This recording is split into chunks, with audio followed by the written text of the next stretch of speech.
ஸ்ரீ காளிமாதா ஜோதிடம் பிரபல ஜோதிடர் பண்டித் மகாராஜா. தொழில், காதல், திருமணம், குழந்தை பாக்கியம் மற்றும் மந்திர சூனிய பிரச்சனைகளுக்கு நிரந்தர தீர்வு. This is Kural Media, your trusted source for global news. இது குரல் மீடியா செய்திகள்.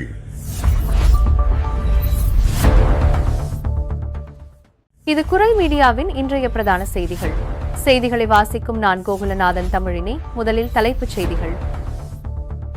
பிரான்சில் ஜூன் 10 அன்று மாபெரும் ரயில்வே வேலைநிறுத்தம். 4 முன்னணி தொழிற்சங்கங்கள் அழைப்பு. பிரான்சில் கடும் வறட்சி காரணமாக நிலத்தடி நீரை பாதுகாக்க புதிய கட்டுப்பாடுகள் அறிவிப்பு. உள்ளூர் கட்டுப்பாடுகளை இணையதளத்தில் சரிபார்க்க பொதுமக்களுக்கு அறிவுறுத்தல். நான்டஸ் நகரில் பட்டப்பகலில் பயங்கரம். துப்பாக்கிச் சூட்டில் 18 வயது இளைஞர் பலி. ஒரு மாதத்தில் 4வது கொலை. நச்சுத்தன்மை கொண்ட காட்மியம் பயன்பாட்டிற்கு கட்டுப்பாடு. பிரான்ஸ் தேசிய சபையில் புதிய சட்டம் நிறைவேற்றம். பிரான்ஸ் விமான நிலையத்தில் மெத்தன போக்கு. 150 பயணிகளை ஏற்றாமல் லண்டனுக்கு பறந்த விமானம். பிரான்சின் ஆன்டிப்ஸ் நகரில் மாபெரும் விபத்து. ஒரே நேரத்தில் 22 கார்கள் மீது மோதிய கனரக ட்ரக். பிரான்சில் வெளிநாட்டு பணியாளர்களுக்கு புதிய சிக்கல். வதிவிட உரிமை புதுப்பித்தலில் தமிழர்கள் உட்பட வெளிநாட்டவர்களுக்கு நெருக்கடி. தொடர்வன விரிவான செய்திகள். பிரான்ஸ் முழுவதும் ரயில் பயணத்தை மேற்கொள்பவர்களுக்கு ஒரு முக்கிய அறிவிப்பு வெளியாகியுள்ளது. பிரான்ஸ் தேசிய ரயில் நிறுவனத்தின் 4 முன்னணி தொழிலாளர் சங்கங்கள் ஒன்றிணைந்து வரும் ஜூன் மாதம் 10ஆம் தேதியன்று மாபெரும் வேலைநிறுத்த போராட்டத்திற்கு அழைப்பு விடுத்துள்ளன. ரயில் துறையில் நிர்வாகத்தால் தொடர்ந்து திணிக்கப்படும் மறுசீரமைப்பு நடவடிக்கைகள் பணியாளர்களின் வாழ்வியலை வெகுவாக பாதித்துள்ளதாக தொழிற்சங்கங்கள் பகிரங்கமாக குற்றம் சாட்டுகின்றன. போதிய பணியாளர்கள் இல்லாத காரணத்தால் இருக்கின்ற ஒவ்வொருவரும் பலதரப்பட்ட கூடுதல் சுமைகளை சுமக்க வேண்டிய கட்டாயத்திற்கு ஆளாகியுள்ளனர். இதன் விளைவாக சாதாரண பணியாளர்கள் முதல் உயர் அதிகாரிகள் வரை அனைவரிடையேயும் மன அழுத்தம் மற்றும் பதற்றம் பெருமளவு அதிகரித்துள்ளது. கடந்த 5 ஆண்டுகளில் மட்டும் மனநலம் சார்ந்த காரணங்களுக்காக மருத்துவ விடுப்பு எடுப்போரின் எண்ணிக்கை 40 விழுக்காடு வரை உயர்ந்துள்ளது. ஒட்டுமொத்த துறையையும் அதிர்ச்சியில் ஆழ்த்தியுள்ளது. இந்த நெருக்கடியின் உச்சமாக கடந்த சில மாதங்களில் மட்டும் 13 பணியாளர்கள் தற்கொலை செய்து கொண்டுள்ள துயர சம்பவம் ரயில் துறையில் ஈடு செய்ய முடியாத பெரும் சோகத்தை ஏற்படுத்தியுள்ளது. பல்லாண்டுகளாக நிறுவனத்தில் இல்லாத அளவிற்கு நிலவும் இந்த மோசமான சூழலையும் அதற்கான ஆணிவேரான காரணங்களையும் உடனடியாக களைய வேண்டும் என்பதே தொழிலாளர்களின் தற்போதைய பிரதான கோரிக்கையாகும். மேலும் தற்போதைய கட்டாய மறுசீரமைப்பு நடவடிக்கைகளை உடனடியாக கைவிட வேண்டும் என்றும், அன்றாட விலைவாசி ஏற்றம் மற்றும் எரிசக்தி செலவுகளை சமாளிக்கும் வகையில் ஊதிய உயர்வு குறித்த பேச்சுவார்த்தைகளை மீண்டும் தொடங்க வேண்டும் எனவும் தொழிலாளர் சங்கங்கள் திட்டவட்டமாக வலியுறுத்துகின்றன. இந்த போராட்டத்தின் காரணமாக ஜூன் 10ஆம் தேதியன்று அதிவேக ரயில், மாநிலங்களுக்கு இடையிலான ரயில் மற்றும் பாரிஸ் புறநகர் பகுதிகளை இணைக்கும் விரைவு ரயில்கள் ஆகியவற்றின் சேவைகள் மிக கடுமையாக பாதிக்கப்பட வாய்ப்புள்ளது. பயணிகளின் வசதிக்காக போராட்டத்திற்கு 2 அல்லது 3 நாட்களுக்கு முன்பாகவே தேசிய ரயில் நிறுவனத்தின் அதிகாரப்பூர்வ தளங்களில் மாற்று பயண திட்டங்கள் குறித்த அறிவிப்புகள் வெளியாகும் என தெரிவிக்கப்பட்டுள்ளது. முன்னாள் தலைமை அமைச்சரான ஜோன் காஸ்டெக்ஸ் தேசிய ரயில் நிறுவனத்தின் தலைவராக பொறுப்பேற்ற பிறகு அவர் எதிர்கொள்ளும் முதல் மிகப்பெரிய வேலைநிறுத்த போராட்டம் இதுவாகும் என்பது அரசியல் களத்திலும் கவனத்தை பெற்றுள்ளது. எனவே அன்றைய தினம் பயணம் மேற்கொள்ள இருப்போர் அதிகாரப்பூர்வ அறிவிப்புகளை கண்காணித்து தங்களின் பயணங்களை முன்கூட்டியே திட்டமிட்டுக் கொள்வது சிறந்ததாகும். பிரான்சில் நிலவி வரும் கடுமையான வறட்சி காரணமாக நாட்டின் நிலத்தடி நீர்மட்டத்தை பாதுகாக்கும் நோக்கில் நீர் பயன்பாட்டிற்கான புதிய கடுமையான கட்டுப்பாடுகளை அரசாங்கம் அறிவித்துள்ளது. பொதுமக்கள் மற்றும் பல்வேறு துறையினர் தண்ணீரை மிகவும் சிக்கனமாக பயன்படுத்துவதை உறுதி செய்ய இந்த அவசர நடவடிக்கைகள் மேற்கொள்ளப்பட்டுள்ளன. பாதிக்கப்பட்ட பகுதிகளில் வறட்சியின் தீவிரத்தை பொறுத்து எச்சரிக்கை, விழிப்புணர்வு மற்றும் நெருக்கடி நிலைகளில் பல்வேறு கட்டுப்பாடுகள் விதிக்கப்பட்டுள்ளன. இதன்படி பகல் நேரங்களில், அதாவது காலை 8 மணி முதல் மாலை 8 மணி வரை தோட்டங்களுக்கும் புல்வெளிகளுக்கும் நீர் பாய்ச்சுவது தடை செய்யப்பட்டுள்ளது. வீடுகளில் தனிப்பட்ட முறையில் கார்கள் மற்றும் இதர வாகனங்களை தண்ணீர் குழாய்கள் மூலம் கழுவ முற்றிலும் தடை விதிக்கப்பட்டுள்ளது. அங்கீகரிக்கப்பட்ட வணிக ரீதியான கார் கழுவும் நிலையங்களுக்கு மட்டுமே இதற்கு விதிவிலக்கு அளிக்கப்பட்டுள்ளது. மேலும் வீடுகளில் உள்ள நீச்சல் குளங்களில் புதிதாக தண்ணீர் நிரப்புவதும் திட்டவட்டமாக தடை செய்யப்பட்டுள்ளது. இவற்றுடன் விவசாய பாசனத்திற்கான நீர் பயன்பாடு குறிப்பிட்ட நேரங்களாக குறைக்கப்பட்டுள்ளதுடன் தொழிற்சாலைகளும் தங்களின் நீர் நுகர்வை கணிசமாக குறைக்க அறிவுறுத்தப்பட்டுள்ளன. இந்த நீர் பயன்பாட்டு கட்டுப்பாடுகளை மீறுபவர்களுக்கு சட்டப்படி கடுமையான அபராதங்கள் விதிக்கப்படும் என அரசு எச்சரித்துள்ளது. குளிக்கும் நேரத்தை குறைப்பது, பாத்திரங்களை கழுவும் போது தண்ணீரை வீணாக்காமல் இருப்பது போன்ற எளிய பழக்கங்களை கடைபிடிக்கவும் காய்கறிகள் மற்றும் பழங்களை கழுவ பயன்படுத்திய தண்ணீரை செடிகளுக்கு மறுசுழற்சி முறையில் பயன்படுத்தவும் பொதுமக்களுக்கு அறிவுறுத்தப்பட்டுள்ளது. தங்கள் பகுதியில் வறட்சியின் நிலை என்னென்ன துல்லியமான கட்டுப்பாடுகள் அமலில் உள்ளன என்பதை அறிய விஜியோ தளம் அல்லது மாகாண இணையதளங்களை சரிபார்த்துக் கொள்ளுமாறும், இந்த கடுமையான கோடை காலத்தில் நீர் பற்றாக்குறையை எதிர்கொள்ள ஒட்டுமொத்த பொதுமக்களின் ஒத்துழைப்பு மிகவும் அவசியம் எனவும் பிரெஞ்சு அரசாங்கம் வலியுறுத்தியுள்ளது. பிரான்சின் லார் அட்லாண்டிக் மாகாணத்தில் உள்ள நாண்டஸ் நகரின் வாட்டியர் மாவட்டத்தில் இன்று ஜூன் 4ஆம் தேதி வியாழக்கிழமை நண்பகல் நடந்த கொடூரமான துப்பாக்கிச் சூட்டில் 18 வயது இளைஞர் ஒருவர் சுட்டுக் கொல்லப்பட்டுள்ளார். முதற்கட்ட தகவல்களின்படி நகரமன்றத்திற்கு அருகே மதியம் 12:25 மணியளவில் இந்த தாக்குதல் தொடங்கியுள்ளது. 3 வெவ்வேறு ஸ்கூட்டர்களில் வந்த பல நபர்கள் இந்த துப்பாக்கிச் சூட்டை நடத்தியுள்ளதாக காவல்துறை வட்டாரங்கள் உறுதிப்படுத்தியுள்ளன.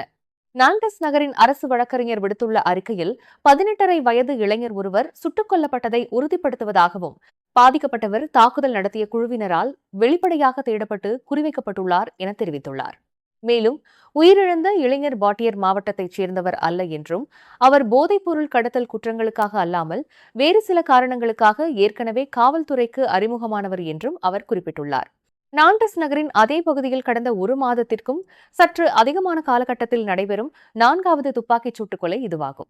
ஒவ்வொரு முறையும் போதைப்பொருள் கடத்தல்காரர்களுக்கு இடையேயான பழிவாங்கும் நடவடிக்கைகளின் பின்னணியிலேயே இந்த மோதல்கள் வெடிக்கின்றன. கடந்த ஏப்ரல் 28ஆம் தேதி போட்டியர் மாவட்டத்தில் 23 வயது இளைஞரும், மே 14ஆம் தேதி போர்ட்பாயர் மாவட்டத்தில் 15 வயது சிறுவனும், மே 26 மற்றும் 27ஆம் தேதி இரவில் ஹல்வேக்க மாவட்டத்தில் 20 வயது மதிக்கத்தக்க இளைஞர் ஒருவரும் அடுத்தடுத்து சுட்டுக் கொல்லப்பட்டனர். மே மாதத்தின் நடுப்பகுதியில் உள்துறை அமைச்சர் லாரண்ட் நியூனஸ் நாண்டஸ் நகருக்கு சென்று போதைப்பொருள் கடத்தலுக்கு எதிரான போரில் அரசு உறுதியுடன் இருப்பதாக தெரிவித்திருந்த நிலையில் இந்த சம்பவம் அரங்கேறியுள்ளது. பிரான்ஸ் தேசிய சபையில் ஜூன் 3ஆம் தேதி புதன்கிழமை நடைபெற்ற அமர்வில் மக்களை காட்மியம் எனப்படும் நச்சுத்தன்மை கொண்ட கனிம உலோகத்தின் பாதிப்பிலிருந்து பாதுகாக்கும் நோக்கில் கொண்டுவரப்பட்ட புதிய சூழலியல் சட்ட முன்மொழிவு முதல் வாசிப்பிலேயே பெரும்பான்மை ஆதரவுடன் வெற்றிகரமாக நிறைவேற்றப்பட்டது. புற்றுநோய், மரபணு மாற்றம் மற்றும் இனப்பெருக்க பாதிப்புகளை ஏற்படுத்தக்கூடிய இந்த அபாயகரமான உலோகத்தை பிரெஞ்சு மக்கள் அதிகளவில் உட்கொள்வதாக அதிர்ச்சி தகவல் வெளியாகியுள்ளது. 144 ஆதரவு வாக்குகளும் 22 எதிர்ப்பு வாக்குகளும் பெற்று நிறைவேற்றப்பட்ட இந்த சட்டம் பாஸ்பேட் உரங்களில் உள்ள காட்மியம் அளவை மிக வேகமாக குறைக்கும் திட்டத்தை முன்வைக்கிறது. விவசாய நிலங்களில் இந்த நச்சு உலோகம் அபாயகரமான அளவில் தேங்குவதற்கு பாஸ்பேட் உரங்களே முக்கிய காரணம் என கூறப்படுகிறது. அரசாங்கம் இதற்கான மெதுவான குறைப்பு திட்டத்தை ஆதரித்திருந்த போதிலும் இடதுசாரி கட்சிகள் மற்றும் மத்திய அணிகள் இந்த தீவிரமான சட்டத்திற்கு தங்கள் முழு ஆதரவை வழங்கின. இந்த சட்ட முன்மொழிவை கொண்டு வந்த சூழலியல் நாடாளுமன்ற உறுப்பினர் பெனோட் பிட்டோ சபையில் உரையாற்றுகையில், எங்களை வழிநடத்திய விஞ்ஞானிகளுக்கும் மக்களிடம் இது குறித்த விழிப்புணர்வை ஏற்படுத்திய அரசு அல்லாத அமைப்புகளின் செயற்பாட்டாளர்களுக்கும் எனது மனமார்ந்த நன்றி என தெரிவித்தார். தற்போது இந்த சட்டம் மேலதிக பரிசீலனைக்காக பிரான்சின் செனட் அவைக்கு அனுப்பி வைக்கப்பட உள்ளது. ஸ்ரீ காளிமாதா ஜோதிடம் பிரபல ஜோதிடர் பண்டித் மகாராஜா. தொழில், கல்வி, வியாபாரம் மற்றும் மந்திர சூனிய பிரச்சனைகளுக்கு நிரந்தர தீர்வு. பிரான்சில் உள்ள ஒரு முக்கிய விமான நிலையத்திலிருந்து லண்டன் செல்வதற்காக காத்திருந்த 150 பயணிகளை தவிக்க விட்டுவிட்டு விமானம் மட்டும் சென்ற சம்பவம் ஒன்று அரங்கேறியுள்ளது. விமான நிலையங்களில் தாமதங்கள் மற்றும் ரத்துகள் நடப்பது வழக்கம் என்றாலும் பயணிகளை ஏற்றுச் செல்லாமல் விமானம் மட்டும் தனியாக பறந்தது பலரையும் அதிர்ச்சியில் ஆழ்த்தியுள்ளது. விமான நிலைய நிர்வாகத்திற்கும் குறிப்பிட்ட அந்த விமான நிறுவனத்திற்கும் இடையே ஏற்பட்ட தீவிரமான தகவல் தொடர்பு குறைபாடு அல்லது தொழில்நுட்ப கோளாறு காரணமாகவே இந்த குழப்பம் ஏற்பட்டுள்ளதாக முதற்கட்ட தகவல்கள் தெரிவிக்கின்றன. போர்டிங் நடைமுறைகளில் ஏற்பட்ட தாமதத்தால் பயணிகள் அனைவரும் விமான நிலையத்திலேயே காத்திருக்க அவர்கள் இல்லாமலேயே விமானம் லண்டனுக்கு புறப்பட்டு சென்றுள்ளது. விமான நிலையத்தின் அலட்சியத்தால் நாங்கள் நடுவழியில் நிறுத்தப்பட்டது போல் உணர்கிறோம். எங்களுக்கான சரியான விளக்கமோ மாற்று ஏற்பாடோ உடனடியாக வழங்கப்படவில்லை என பாதிக்கப்பட்ட பயணிகள் தரப்பில் கடுமையாக குற்றம் சாட்டப்பட்டுள்ளது. நீண்ட நேர தவிப்பிற்கு பின்னரே அவர்களுக்கு மாற்று விமான ஏற்பாடுகள் அல்லது தங்கும் வசதிகள் செய்து தரப்பட்டதாக தெரிகிறது. பொதுவாக இதுபோன்ற விசித்திரமான சம்பவங்கள் நடப்பதற்கு சில முக்கிய காரணங்கள் இருக்கலாம் என நிபுணர்கள் கூறுகின்றனர். விமான ஊழியர்கள் தொடர்ந்து குறிப்பிட்ட மணி நேரத்திற்கு மேல் பணிபுரியக்கூடாது என்ற சட்ட விதி உள்ளதால் விமான ஊழியர்களின் நேர கட்டுப்பாட்டை மீறாமல் இருக்க அவசரமாக விமானம் சென்றிருக்கலாம். அல்லது பயணிகள் அனைவரும் போர்டிங் கேட் நோக்கி வந்துவிட்டதாக விமான குழுவினருக்கு தவறான தகவல் கிடைத்திருக்கலாம். மேலும் குறிப்பிட்ட நேரத்திற்குள் செல்லாவிட்டால் விமான நிலைய கட்டுப்பாட்டு அறையின் அனுமதி கிடைக்காது என்ற நெருக்கடியும் ஒரு காரணமாக இருந்திருக்கலாம். தற்போது இந்த மிகப்பெரிய குளறுபடி குறித்து சம்பந்தப்பட்ட விமான நிறுவனமும் பிரான்ஸ் விமான நிலைய அதிகாரிகளும் தீவிர விசாரணை நடத்தி வரும் நிலையில் சமூக வலைதளங்களிலும் இது கடுமையான விமர்சனங்களை சந்தித்து வருகிறது.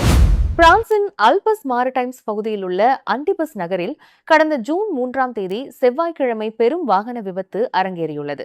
கட்டுமான உபகரணங்களை ஏற்றிச் சென்ற கனரக ட்ரக் ஒன்று சுமார் 22 கார்கள் மீது பயங்கரமாக மோதியதில் இந்த கோர விபத்து நிகழ்ந்துள்ளது. அதிர்ஷ்டவசமாக இதில் உயிரிழப்புகள் எதுவும் ஏற்படவில்லை என்றாலும் 37 பேர் காயங்களுடன் உயிர் தப்பினர். விபத்து நடந்த அன்டிப்ஸ் நகரின் நுழைவாயில் சாலையில் ஒன்றோடு ஒன்று நொறுங்கிய கார்களுக்கு மத்தியில் வாகன ஓட்டிகள் திகைப்புடன் அந்த குழப்பமான காட்சியை படம் பிடித்துள்ளனர். பல கார்கள் முற்றிலுமாக உருக்குலைந்த நிலையில் தீயணைப்பு வீரர்கள் சம்பவ இடத்திற்கு விரைந்து வருவதற்கு முன்பாகவே பொதுமக்களும் மற்ற வாகன ஓட்டிகளும் இடிபாடுகளில் சிக்கியவர்களை மீட்கும் பணியில் தீவிரமாக ஈடுபட்டனர். இந்த வாகன குவியலுக்கு காரணமான ட்ரக் ஓட்டுநரின் செயல் பெரும் அதிர்ச்சியை ஏற்படுத்தியுள்ளது. விபத்தை நேரில் கண்ட எலிஸ் டெனிஸ் என்பவர் கூறுகையில், வாகனங்கள் மிக மெதுவாக சென்று கொண்டிருந்த போது பின்னால் வந்த ட்ரக் திடீரென சுமார் 20 கார்கள் மீது மோதியது. ட்ரக் ஓட்டுநர் வலதுபுற பாதையில் இருந்த அனைவரையும் ஈவிரக்கமின்றி நசுக்கி வேகத்தை அதிகரித்தார். மக்கள் மீட்பு பணிகளில் ஈடுபட்டிருந்த போது அவர் கீழே இறங்கி வராமல் தனது வாகனத்துக்குள் அமர்ந்து சிரித்துக் கொண்டிருந்தார் என தெரிவித்துள்ளார். குறித்த ட்ரக் ஓட்டுநர் வேண்டுமென்றே வாகனத்தின் வேகத்தை அதிகரித்தாரா அல்லது கட்டுப்பாட்டை இழந்தாரா என்ற கோணத்தில் போலீசார் விசாரணை மேற்கொண்டு வருகின்றனர். கைது செய்யப்பட்டு தடுப்பு காவலில் வைக்கப்பட்டுள்ள அந்த ஓட்டுநருக்கு நடத்தப்பட்ட மது மற்றும் போதைப்பொருள் சோதனைகளின் முடிவுகள் நெகட்டிவ் என வந்துள்ளன. மேலும் அவரது ஓட்டுநர் உரிமத்திலும் எந்தவித பிரச்சனையும் இல்லை என அதிகாரிகள் உறுதிப்படுத்தியுள்ளனர். பிரான்சில் வாழும் தமிழர்கள் உட்பட ஒட்டுமொத்த வெளிநாட்டு பணியாளர்களும் தங்களின் வதிவிட உரிமை மற்றும் பணி அனுமதி பத்திரங்களை புதுப்பிப்பதில் தற்போது மிக கடுமையான நெருக்குதல்களை சந்தித்து வருகின்றனர். பிரெஞ்சு அரசாங்கத்தின் சமீபத்திய குடிவரவு சட்ட திருத்தங்கள் மற்றும் புதிய நிர்வாக கட்டுப்பாடுகளே இந்த மாபெரும் சிக்கலுக்கு முக்கிய காரணமாக அமைந்துள்ளன. குறிப்பாக பிரான்ஸ் உள்துறை அமைச்சகம் கொண்டு வந்துள்ள புதிய ரெட்டைலோ சுற்றறிக்கையின்படி ஆவணங்களற்ற தொழிலாளர்கள் தங்களை சட்டப்பூர்வமாக முறைப்படுத்திக் கொள்ள பிரான்சில் தொடர்ந்து தங்கியிருக்க வேண்டிய காலம் 3 அல்லது 5 ஆண்டுகளிலிருந்து 7 ஆண்டுகளாக அதிரடியாக உயர்த்தப்பட்டுள்ளது. மேலும் தற்காலிக வதிவிட உரிமையை புதுப்பிக்கவும் பல்லாண்டு வதிவிட அட்டை பெறவும் A2 அல்லது B2 அளவிலான பிரெஞ்சு மொழி தகுதி தேர்வு கட்டாயமாக்கப்பட்டு வருகிறது. இது தமிழ்நாட்டிலிருந்து வந்து உணவகங்கள் மற்றும் கட்டுமான துறைகளில் கடினமாக உழைக்கும் பலருக்கு சவாலாக மாறியுள்ளது. பிரான்சில் ஆட்கள் பற்றாக்குறை உள்ள துறைகளில் பணிபுரிபவர்களுக்கு சிறப்பு முன்னுரிமை அளிக்கப்படும் என சட்டம் கூறினாலும் நடைமுறையில் அது மாகாணங்களுக்கு ஏற்ப மாறுபடுகிறது. அத்துடன் முறையான ஆவணங்கள் இல்லாத ஊழியர்களை பணியமர்த்தும் நிறுவனங்களுக்கு விதிக்கப்படும் அபராதம் 20,750 யூரோக்களிலிருந்து 60,000 யூரோக்கள் வரை கடுமையாக்கப்பட்டுள்ளது. இதனால் வதிவிட உரிமை புதுப்பிக்கப்படாமல் தாமதமாகும் ஊழியர்களை தொடர்ந்து வேலையில் வைத்திருக்க முதலாளிகளும் அச்சப்படுகின்றனர். இதன் நேரடி தாக்கமாக பாரிஸ் மற்றும் அதன் புறநகர் பகுதிகளான லா சபல், செயின்ட் டெனிஸ் ஆகிய இடங்களில் வசிக்கும் தமிழ் வம்சாவளி தொழிலாளர்கள் பெருமளவில் பாதிக்கப்பட்டுள்ளனர். வதிவிட அட்டை புதுப்பிப்பதற்கான நியமனம் கிடைப்பதில் நிலவும் பல மாத தாமதத்தால் இடைக்கால அனுமதி பத்திரம் முடிவடையும் சூழலில் பலர் தற்காலிகமாக தங்கள் வேலைகளை இழக்க நேரிடுகிறது. அது மட்டுமின்றி வதிவிட விண்ணப்பம் நிராகரிக்கப்பட்டால் பிரான்சை விட்டு உடனடியாக வெளியேற கோரும் OQTF எனப்படும் நாடு கடத்தும் ஆணை பிறப்பிக்கப்படும் என்ற அச்சத்தால் பல தமிழ் ஊழியர்கள் தங்களின் நியாயமான உரிமைகளுக்காக விண்ணப்பிக்கவே அஞ்சும் நிலை ஏற்பட்டுள்ளது. பிரான்சின் மாகாண அலுவலகங்கள் டிஜிட்டல் மயமாக்கப்பட்ட பிறகும் விண்ணப்பங்களை ஆய்வு செய்வதில் கடுமையான தேக்க நிலை நிலவுகிறது. உரிய நேரத்தில் ஆவணங்கள் கிடைக்காததால் வெளிநாட்டு ஊழியர்களின் வங்கிக் கணக்குகள் முடக்கப்படுவது, வீடு வாடகைக்கு எடுப்பதில் சிக்கல் மற்றும் சமூக பாதுகாப்பு பலன்கள் நிறுத்தப்படுவது என அன்றாட வாழ்க்கை பெரும் போராட்டமாக மாறியுள்ளது. ஒட்டுமொத்தமாக திறமையான மற்றும் தகுதியான வெளிநாட்டினரை மட்டுமே ஊக்குவிக்கும் நோக்கில் பிரான்ஸ் அரசு சட்டங்களை இறுக்கியுள்ளதால் பல ஆண்டுகளாக நாட்டின் பொருளாதாரத்திற்கு முதுகெலும்பாக உழைத்து வரும் தமிழ் சமூகத்தைச் சேர்ந்த சாதாரண தொழிலாளர்கள் சட்ட ரீதியான பாதுகாப்பற்ற ஒரு தற்காலிக சூழலுக்குள் தள்ளப்பட்டுள்ளனர் என சமூக ஆர்வலர்கள் கவலை தெரிவித்துள்ளனர். நீங்கள் இதுவரை கேட்டது குரல் மீடியாவின் பிரதான செய்திகள்.